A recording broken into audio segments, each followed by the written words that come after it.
Na hida rĩega rĩa gũkorwo twĩna ciana ici cirarĩkirie class 8 na program-inĩ itũ twĩna maũndũ maingĩ tũbangĩte kũmateithia, no mũno makĩria nĩ tũra emphasize ũhoro wa transition yao kuma kũgimara kwao kĩhakiri, especially for the girls, even the boys, na boys physical.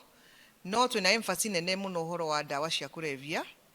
Nĩ tuonete na nĩ tũthomete kũndũ guothe atĩ ndawa cia kũrebia nĩ cira affect mĩciĩ, na ikinyĩte handũ nginya ika affect ciana citũ. Koguo ta FAREC team nĩ tũragĩa na kahinda ga kũmarĩria na tũkamarĩria ũhoro wa ndawa cia kũrebia, ũrĩa ingĩmathũkia mũtũrĩre-inĩ wao, na ũrĩa ingĩtũma ningĩ nginya meciria mao magarũrũke nginya maremwo nĩ gĩthomo kĩao.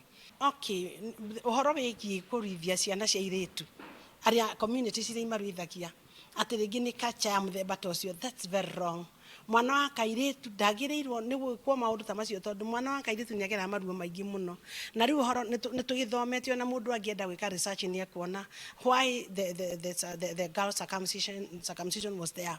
Rĩu tũgagĩthomithia na tũgakĩona na kwoguo nĩ tũgeragia mũno.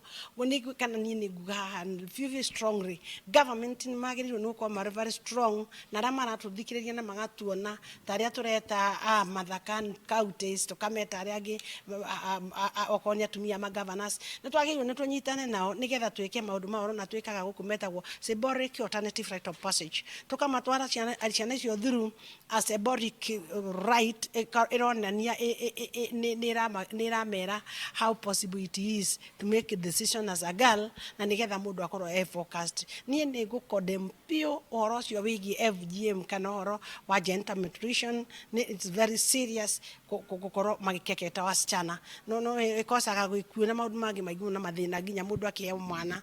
Yes. Tumekusanyika hapa kwa muda wa siku 9 kwa ajili ya kuwawezesha wavulana kuweza kukua wanaume ama kuwa watu wazima. Safari ambayo tunasafiri nao moja kwa moja kwa kipindi cha siku 9, tunawapea mafunzo kwa ajili ya kuwafanya wawe wanaume ambao wanawajibika. Si wanaume tu, wanaume ambao wanawajibika.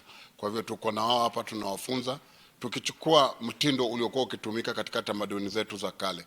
Katika tamaduni zetu za kale, wazee vijana walipokuwa wakifanywa tohara, wanaenda wanakaa mahali, wazee wanaenda wanawaongelesha, wanawapea mbinu zote za kitamaduni, ama wana pass on, ama wanapitisha tamaduni zao kutoka kwa hii kizazi hadi kizazi kingine.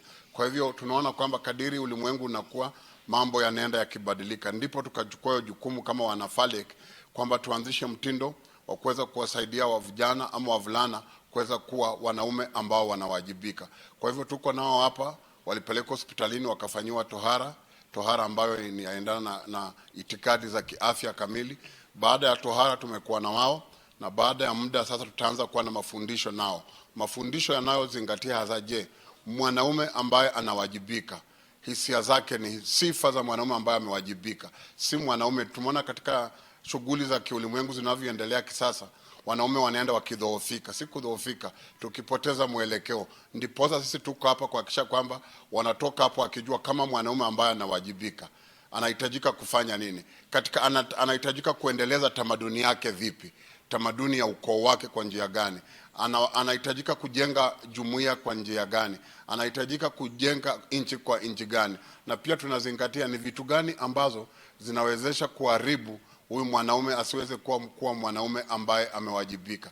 Kwa hivyo ndio tiposa tunawapeleka katika mafundisho, hasa tukizingatia mambo ya kumfanya kuwa awe mwanaume ambaye amewajibika, si mwanaume tu, mwanaume ambaye amewajibika.